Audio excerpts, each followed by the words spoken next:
Stop को। Hello guys, कैसे हो आप? हेलो गाइस, कैसे हो आप? आज हम बना रहे welcome to my new blog. मार बाजू तू कर दे। Hello guys, welcome to my new blog. हम जा रहे हैं, आपको तो पता ही हम कहाँ जा रहे हैं, तो उसका हमने आधा दिखाया नहीं, आधा हम दिखा रहे हैं। हम हैं अभी हाईवे पे, नया हाईवे है।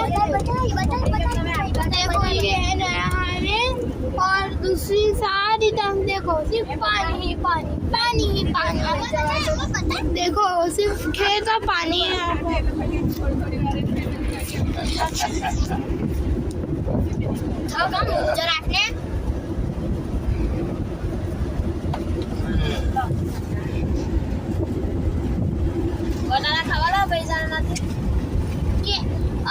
कितना किलोमीटर बाकी?